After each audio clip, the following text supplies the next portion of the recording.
Hi guys, we're going to pick right back up where we left off. You've already written Napoleon's empire collapses at the top of your screen, and today you're going to use the yellow half sheet to take notes more efficiently. Okay? So this will last about 15 minutes, and then you'll be given other directions as to how to do your next job.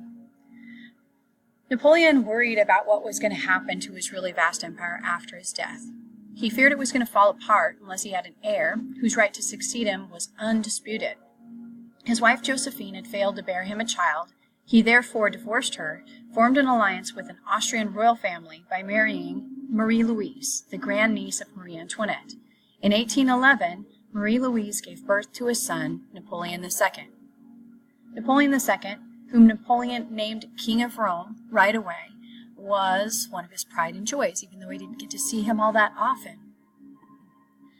So yesterday, some of the classes started a video clip where you saw baby Napoleon with an awfully large head, and that bothered some of you, but here he is again.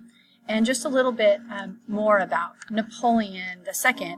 Not only was he named King of Rome at 4 years old, but he didn't last very long. So here he is at around the age of 21, and he got sick with a combination of diseases, but ultimately pneumonia took him down at age of 21, and he died.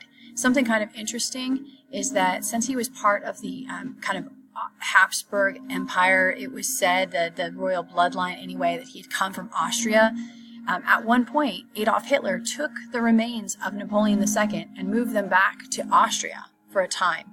At some point later on, his remains were moved back, and I think he's buried like near his father now, but there's an urn with his innards, like his heart, actually remains in Vienna. So there you go, a little trivia for you. Yesterday we talked about two big mistakes that Napoleon made.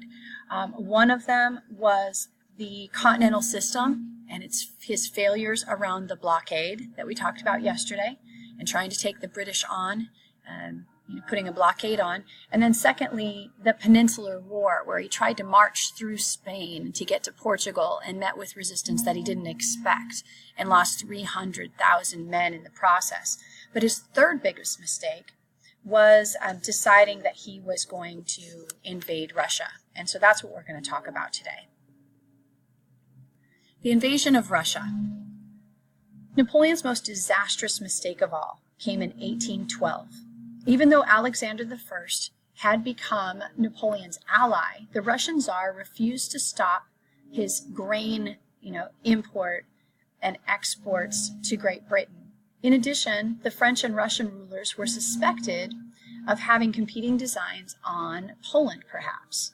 Because of this breakdown in their alliance, Napoleon decided that he was going to invade Russia. So in June of 1812, Napoleon and his grand army of, according to your textbook, more than 420,000 men, but if you look at other sources, some put it as high as 600,000 men. But either way, 420,000 men or 600,000 men, this is his grand army. He decides that he is going to invade Russia with this grand army. So as Napoleon marched into Russia, he advanced. Alexander decided that instead of meeting the grand army on the battlefield, head-to-head, that he was going to kind of draw them further and further into Russia. So he pulled back his troops and refused to be lured into an unequal battle. On his retreat, the Russians practiced a scorched earth policy. This involved burning grain fields, slaughtering livestock. They were leaving nothing for their enemy to utilize to maintain their strength. On September 7th of 1812, the two armies finally clashed at the Battle of Borodino.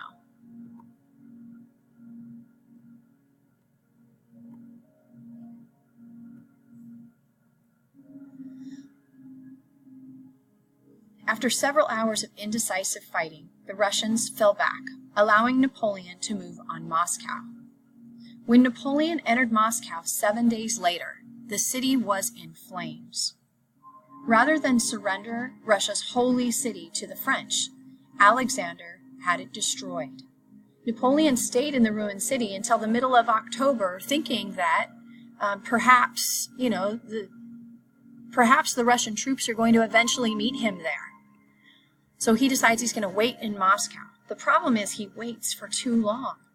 And many of the soldiers, while waiting, are growing more exhausted. Their resources are running low. Finally, as the temperature drops and the Russian army never does show up to actually in battle Napoleon's forces, he decides that he is going to turn around and try to get back out of there. But the problem is that he's leaving in mid-October when he decides to turn back toward France. So then the snow begins to fall and the temperatures begin to drop.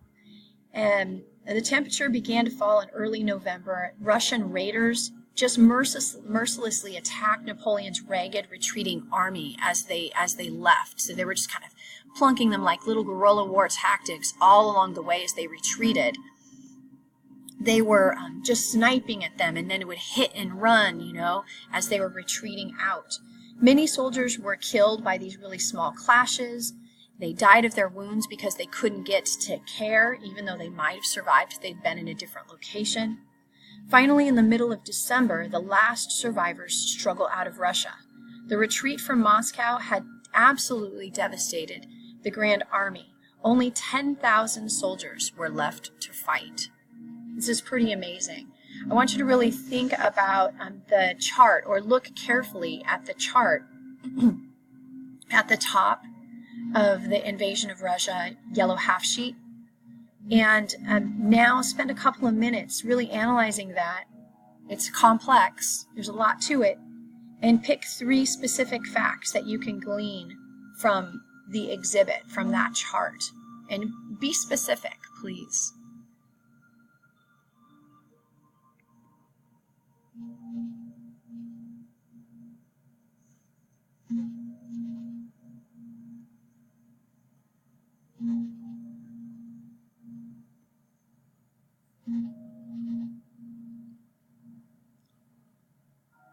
I know that the map you're looking at isn't color-coded the way that this one is, but the thickest bar as you're headed in, the one that you can see on the screen that's in this kind of bluish-green, light bluish-green color, these are the Grand Army troop strength as they marched in toward Moscow.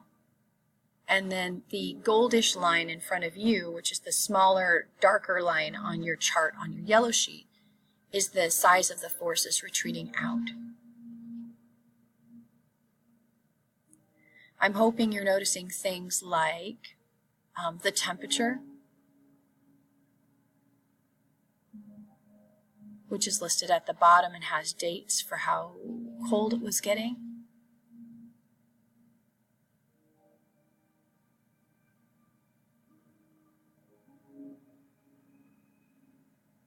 And troop numbers as you go as well. You can see that there are a couple of times when the troops split. Also, one thing that the chart doesn't tell you is that perhaps halfway back home, Napoleon starts to hear that there's struggles back at home. And so they start their retreat in mid-October, and probably mid-November or so, Napoleon leaves his retreating army and rides off ahead to try to get back to Paris in time to help solve some other issues. And so he's leaving his men. So here they are in really dire straits, and he's taken off on them. Just in case you did not read your homework really well,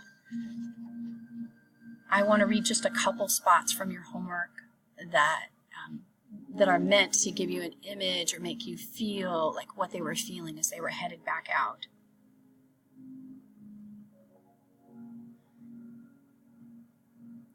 It says on the second page, Napoleon doesn't give a damn how many of his soldiers are collapsing on the road. Westphalian Battalion Commander Frederick Wilhelm von Lussberg wrote to his wife. The Emperor had an unsentimental view of the sick and the dying. His team of physicians, many of whom were ardent believers in the obscure theory that miasmas, or bad air, spread diseases, were overwhelmed by the rapid spread of the plague. They were products of their time. No one had yet proposed the idea of germs, let alone the idea that illness might be spread by body lice or from one person to another. So at field hospitals along the route, the seriously ill just bedded down with men who were still halfway healthy, ensuring that the most recent victims wouldn't be able to recover. There was also miserable hygiene, paving the way for widespread outbreaks of lice. Within 10 to 14 days, the first signs of infection, a high fever and crippling headaches, began to emerge. Soon these men had chills, exhaustion set in, victims developed severe rashes and swelling, and by the end they were so weak they could barely lift a glass of water. By the time Napoleon's army reached Moscow, his weakened troops were in no shape to conquer the city, and in October 19th of 1812, when Napoleon turned the diseased army around and headed for home, they were in even worse shape. They were described as being starving, feverish soldiers, descending upon cities like zombies, desperate for food, some breaking into medical hospitals and eating formaldehyde-soaked specimens from the city's university laboratories. That'd be like you guys breaking into the science room and eating, the frogs that were ready for dissection. And they're talking about bodies too. All kinds of things that they're breaking in to eat. Shortly before his return to Paris, Napoleon issued a bulletin intended to spread reassuring news all across the empire. His Majesty's health has never been better. However, his men were in the last throes of their own lives.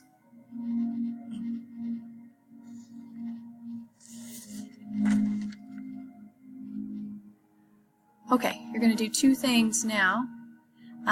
One is to, hopefully you have the 3 specific facts. You are going to stop and watch the video that is posted online just to the right of this recorded lesson about Napoleon in the winter, and see if you can gain any other additional facts that you can add into the margins of your notes. Once that video is up, you should have your organizer out and continue to write on the essay that you started yesterday, and I'll be around to help. Thank you.